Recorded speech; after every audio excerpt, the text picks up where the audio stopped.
Welcome back to my channel guys. আজকে কিন্তু আমি ছোট্ট দিব্যার কিন্তু বর্ষাকালের রুটিনটা তোমাদের সাথে শেয়ার করতে চেয়েছি, সাথে স্কিন কেয়ারটাও। তো ওই বর্ষাকালে কিন্তু বাচ্চাদের খুব বেশি করে যত্ন করতে হয়, কারণ ওরা এই ওয়েদারে খুব শিগগিরই অসুস্থ হয়ে পড়ে। তো অনেকে আমাকে কমেন্টে জিজ্ঞাসা করেছে যে আমি দিব্যাকে এই বর্ষাকালে কি করে যত্ন করি যেন দিব্যা আর বর্ষাকালটা সেইভাবে এনজয় করতে পারে যেমনটা আমরা করি। আর বর্ষাকালে আমরা বাচ্চাদের স্নান করাটা একদমই অ্যাভয়েড করি, কারণ বেশি স্নান করলে ওদের সর্দি কাশি ধরতে পারে। বাট আমরা এটা ভুলে যাই, এটা ভুলে যাই যে বর্ষাকালে জার্মস আর ব্যাকটেরিয়াটা খুব বেশি স্প্রেড হয়, আর যদি আমরা বেবিসকে ভালো করে পরিষ্কার না রাখি ওরা আরও বেশি সিক হয়ে যেতে পারে। তো সেই জন্য আমরা ওর কাপড় ডেইলি চেঞ্জ করি, একটুকু জল যদি পড়ে যায় সেটাও কাপড়টা কিন্তু আমরা চেঞ্জ করে ফেলি। আর এই বর্ষাকালেও কিন্তু আমি আমার মেয়েকে প্রায় স্নান করানোর চেষ্টা করি, যাতে ওর গায়ে বা মাথায় লাগা ব্যাকটেরিয়া জার্মসগুলো ধুয়ে চলে যায়। দিব্যের স্নানের জন্য আমি কিন্তু সব সময় একটু হালকা গুনগুনা জলটা ইউজ করি। আর হ্যাঁ, ইউজ করি হচ্ছে ট্রাস্টেড বেবি ওয়াশ, জনসন্স বেবির টাপ টু বার্থ। এটা দিয়ে আমি আমার মেয়ের মাথা থেকে পা পর্যন্ত পুরো বডি কিন্তু ক্লিন করে ফেলি। আর এই বেবি ওয়াশে আছে 99.9% কিন্তু জার্মস ক্লিন করে। আর এর ক্লিনজার হচ্ছে মাইল্ড কোকোনাট বেস, তার মানে বেবি স্নান করানোর টাইমে যে ওদের স্কিন আর থেকে ময়েশ্চারাইজ চলে যায় সেটাকে বাঁচিয়ে রাখে, যেন ওদের বডিটা ড্রাই না হয়।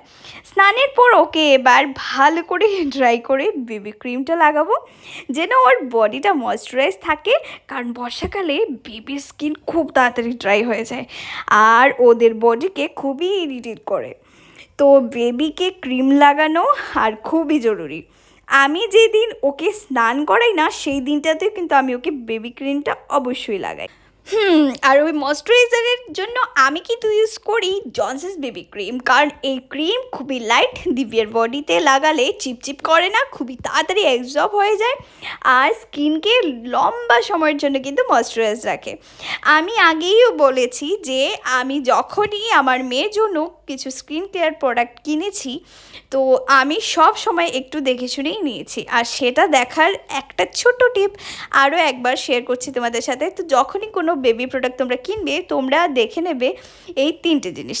ফার্স্ট হচ্ছে ওটা, 1 নম্বর হচ্ছে ওটা ডক্টর টেস্টেড কিনা, 2 নম্বর হচ্ছে ওটা বেবি সেফ ইনগ্রিডিয়েন্টস দিয়ে বানানো কিনা, আর 3 নম্বরটা হচ্ছে ওটাতে কোনো হার্মফুল কেমিক্যালস আছে কিনা। তো চলো তারপর আমি দিব্যাকে এই যে ক্রিমটা ওটা ভালো করে দুটো হাতেও ভালো করে লাগিয়ে দিয়েছি। আর এবার আমার মেয়ের দুষ্টুমিটা তোমরা জাস্ট দেখতে থাকো। ও যা কিছু করবো তার মধ্যে ও নড়াচড়া না করলে চলে না, মানে একটু যে শান্ত হয়ে বসবো সেটা কিন্তু একদমই নয়। তারপর আমি দিব্যাকে কিছু খাবার খাওয়ালাম। খেতে যে আমার মেয়ের কী অসুবিধা হয় সেটা আমি জানি না কেন সব বাচ্চারাই একদমই খেতে চায় না। খাওয়ার সময় ওদের অনেক কিছু করতে হবে, এদিকটা যেতে হবে, এটা ধরতে হবে, এটা কাজ করতে হবে, মানে বসে বসে খাওয়াটা একদমই চলবে না, ঠিক আছে? অনেক কিছু কাজ করার পর, অনেক কষ্ট করার পর তোমাকে খাওয়াতে হবে। মানে আমি কাজ করবে না, আমি অনেক কষ্ট করবো যে তুমি চলে এসো, কিন্তু ও আসবে না, ও দূরে গিয়ে বসবে যাতে তুমি ওকে ধরতে না পারো। তা আমার একটা হ্যাবিট না, আমি এরকম ছোটো কিন্তু খাওয়াতে পারি না, বলে তুমি চলে আসো, তুমি বসে বসে তারপরেই খাবে। তো আমি কিন্তু উঠে যাই না, ও দেখতে পাচ্ছে ও দূরে গিয়ে দাঁড়িয়ে আছে, মানে ওখানটায় তো ও জানে ওর মা তো চলে আসবে না ওকে খাওয়াতে, তার জন্য ও দূরে গিয়ে দাঁড়িয়ে রয়েছে যাতে আমি ওকে গিয়ে না খাওয়াতে পারি। খেতে হবে না, এই দূরে সরে থাকলে তো খেতে হবে না। তো সেটাই ওর বুদ্ধি, চালাকি ব্রেন ইউজ করছে, কীভাবে দেখতে পাচ্ছ দূরে গিয়ে চলে দাঁড়িয়ে আছে। তো এইভাবে এই দেখো এইদিকে হাঁটু করতে করতে অনেক কষ্ট করে আমি খাওয়ালাম। তারপর গিয়ে চুলটা বেঁধে দিচ্ছিলাম, চুলের মধ্যে একটুখানি তেলও দিয়ে দিচ্ছি, নাহলে চুলগুলো এইরকম অগোছানো থাকে না, কি বলবো তোমাদের।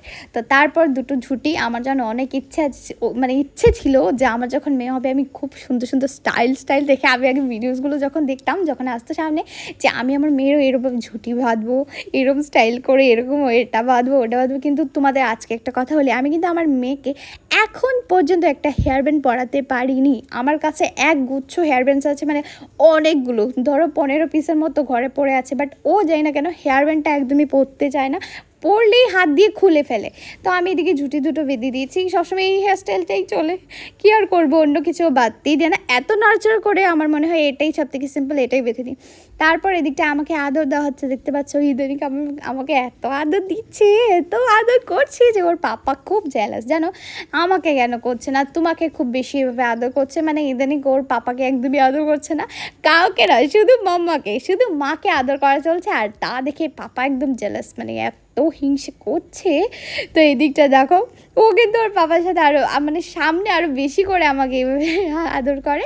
তো তারপর এদিকটা কিন্তু দিব্যাকে আমি ঘুম পাড়িয়ে দিয়েছি। আর ঘুম পাড়ানোর পর কিন্তু আমি এবার কাজলের টিপটা পরিয়ে দিচ্ছি, কারণ ও না ঘুমালে না আমি ওকে টিপটা পরাইতেই পারবো না। যখনই আমি টিপটা পরাতে যাবো ও কিন্তু এইভাবে নষ্ট করে দেবে দু হাত দিয়ে, এত চঞ্চল এত দুষ্টু যে তুমি কোনোভাবেই পড়াতে পারবে না, তুমি স্ক্রিন টাইম দাও তাও চলবে না। তো তারপর ওকে টিপটা পরালাম, কিছুক্ষণ পর ও মা উনি উঠে গেছেন।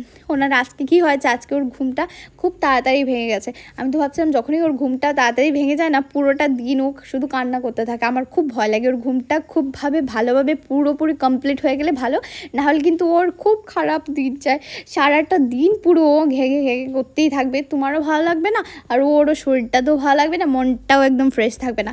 তো ঘুম থেকে উঠে আজকে দেখলাম না, আজকে এত অসুবিধা করছে না, ও কিন্তু খেলতে স্টার্ট করে দিয়েছে। তো এদিকে খেলা হচ্ছে, আর এদিকে বোন দেখো এদিকে ফোন কাটছে, ওদিকে সোনার দিকেও খেলা হচ্ছে, আমি নিচে ছিলাম সোনার সাথে সাথে।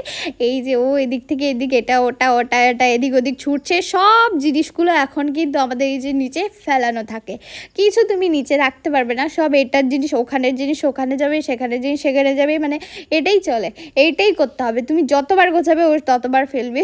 তো এটা করে এইগুলো করে করে আমাদের দিন চলে যায়। আর তোমাদের সাথে ভিডিওস কি শেয়ার করবো সেটা তো আর সময়ই পাই না। এই ছোট্ট একটা বুড়ি আমাদের তিনজন মানুষকে একদম হাতের আঙুলি দিয়ে একদম নাচাতে থাকে পুরো দিন, এই সেই করবে সেই করবে, একটু জল পড়ে গেলে একটু হিসু করে দিলে এখানে পড়ে যাবে, না হলে পাও পিছলে গেলো, এই এতে এতে ব্যথা পেয়ে গেলো, এখানে মশা কামড়ে দিল, এই হয়ে গেল সেই হয়ে গেল, পুরোটা দিন এইভাবেই চলে। খুব সেফলি রাখতে হয়, যেহেতু বৃষ্টির দিন না, এই যে বর্ষাকালের সময়টা না, বাচ্চাদের আরও বেশি করে যত্ন নিতে হয়, আর বেশি করে সেফলি রাখতে হয়। সামনে চলে আসছে আবার ঠান্ডার দিন, সেই সময় তো আরও বেশি। তো সবসময় বাচ্চাদের একদম চোখে চোখে চোখে চোখে চোখে চোখে রাখতেই হবে তোমাদের। তাই দেখো এদিকটায় আবার বিছানার মধ্যে এসে চাদরটাও কিন্তু টানা হচ্ছে, মানে সব কাজ ওই করে, আমরা তো কিছু করিই না, আমরা তো শুধু বসে বসে থাকি, ও সব কাজ করে দেয়, বাকি রান্নাটা শুধু ছাড়া, নাহলে আমার রান্নাটাও কিন্তু আমার মেয়ে যদি একটু লম্বা হয়ে যেত না, আমার মেয়ে রান্নাটা করে ফেলতো, ওটাও আমাদের করতে হতো না, বুঝতে পারছো, ঘরটাও পরিষ্কার করেই দেয়। তো তারপর গিয়ে দেখতে পাচ্ছ এদিকে অনেক খেলাধুলা হলো। তো তারপর এই দিকটায় কিন্তু এখন মাসি ওকে সন্ধ্যের খাবারটা খাইয়ে দিচ্ছে, সন্ধ্যা হয়ে গেছে যেহেতু, সন্ধ্যেবেলা একটু কিছু হালকা ফুলকা স্ন্যাক্স ওকে খাওয়ানো হচ্ছে। আজকে ওটস বানিয়েছিলাম সন্ধ্যেবেলা, জানো ওটসটা আমি আজকে মিষ্টি কুমড়ো দিয়ে বানিয়েছিলাম, সত্যি এতটা খারাপ লাগে না, আমি নিজেও টেস্ট করে দেখেছি, ওটা বেশ ভালোই লাগছিলো। ওটসটা আজকে মিষ্টি কুমড়ো দিয়ে বানিয়েছিলাম। তারপর গিয়ে ওকে খেলা মানে খাওয়া দাওয়া শেষ করে ওকে খেলা দেওয়া স্টার্ট করেছি, এই দেখো ও খেলছে, আর আজকে ভাইও এসেছিলো। তো গাইস আজকের মতো ভিডিওটা আমি এখানেই শেষ করব। তোমরা তোমাদের বাচ্চাদের খুব বেশি করে খেয়াল রেখো, কারণ যেহেতু বর্ষাকাল বললামই না, সব কিছুর দিক থেকে বাচ্চাদের একটু বেশি করে খেয়াল রাখতে হয়। আর এই দেখো ও আচ্ছা চেনটার কথা বলি, তোমরা অনেকে না হলে কমেন্ট করবে দিব্যের গলায় এই চেনটা পরিয়েছো কেন। আমি না একটু মার্কেটে যাওয়ার সময় এই চেনটা খুলেছিলাম, তো ওই চেনটা নিয়ে খুব টানাটানি করছিল। তো তারপর ওকে আমি এটা মানে ওকে দেখি মানে ওকে আমি ওটা গলার মধ্যে পরিয়ে দিয়েছি, তো তারপর টানাটা একটু বন্ধ করেছে। তো একটু সময়ের জন্য ওটা পরিয়ে দিয়েছিলাম আমি, ওর মার্কেট থেকে এসে কিন্তু এটা খুলে দিয়েছিলাম। টাটা গাইস, সবাইকে লাভ ইউ, বাই।